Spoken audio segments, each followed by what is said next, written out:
Mga kababayan, ang Pangulo ng Republika ng Pilipinas, His Excellency Ferdinand R. Marcos Jr.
Ngayon po, ang ating Pangulo ay kasalukuyang nakikihalubilo sa ating mga beneficiaries at pamilya ng ating mga killed in action and killed in police operation.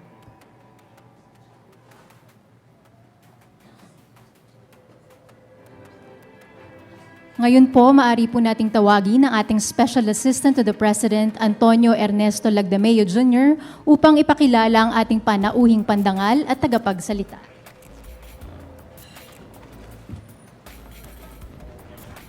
Ladies and gentlemen, the President of the Republic of the Philippines, His Excellency Ferdinand R. Marcos Jr.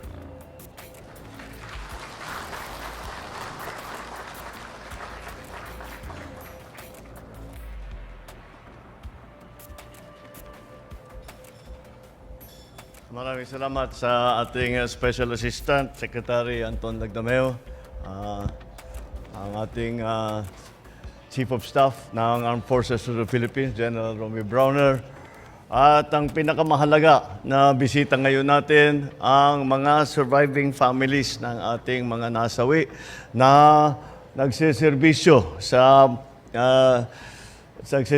para sa kanilang bansa at sila ay pinusta hanggang sa buhay nila upang ipagtanggol ang ating minamahal na bansa, ang ating mga ipagtanggol ang ating minamahal na mga kababayan.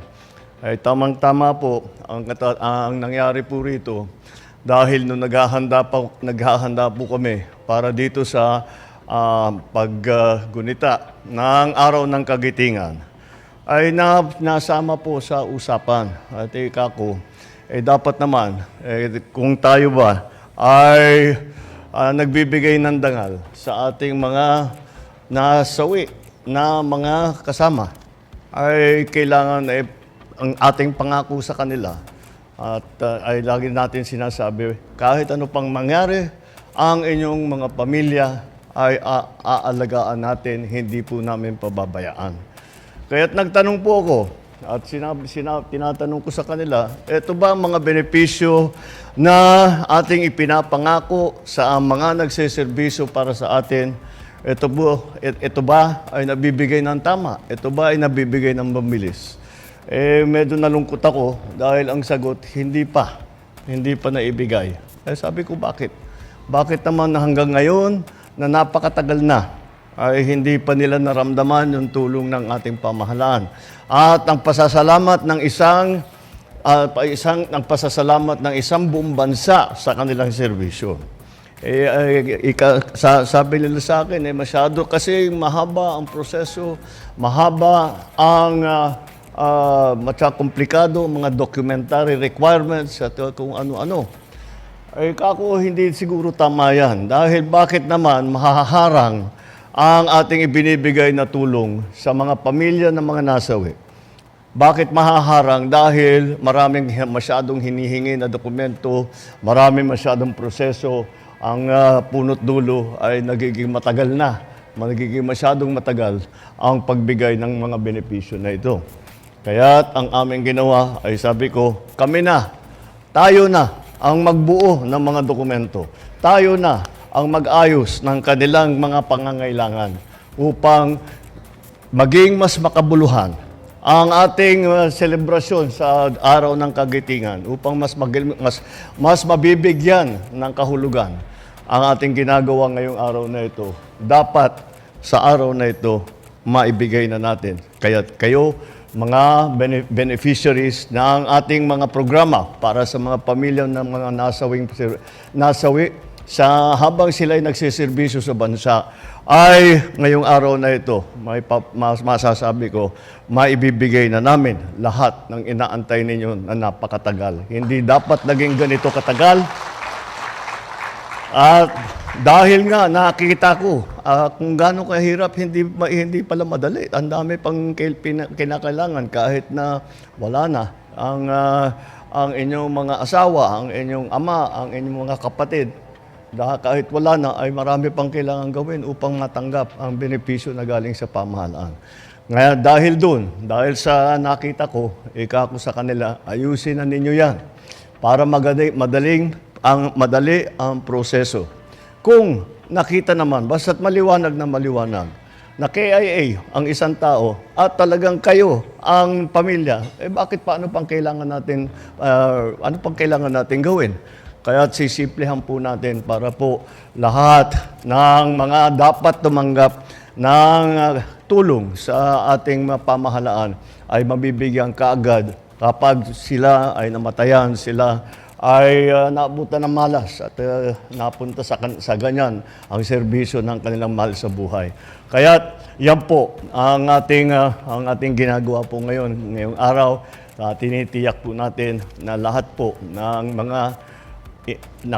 lahat ng pamilya ng mga nawalan ng mahal sa buhay ay mabigyan ng kanilang benepisyo sa pinakamadaling panahon at sisimulan po natin ngayong araw. Maraming salamat po. At sana ay maging makabuluhan at maging makahulugan ang ating pagdiriwang ng araw ng Kagitingan. Magandang umaga sa inyo lahat at maraming salamat.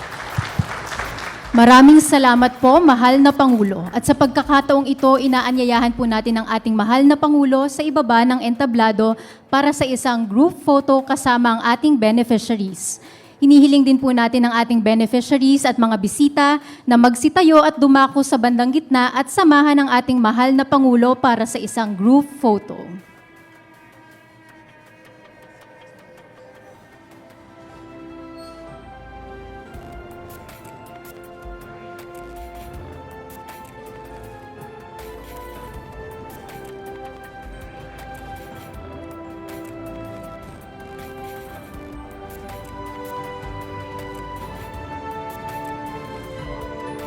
Ready, Mr. President? At the count of 3. 1, 2, 3.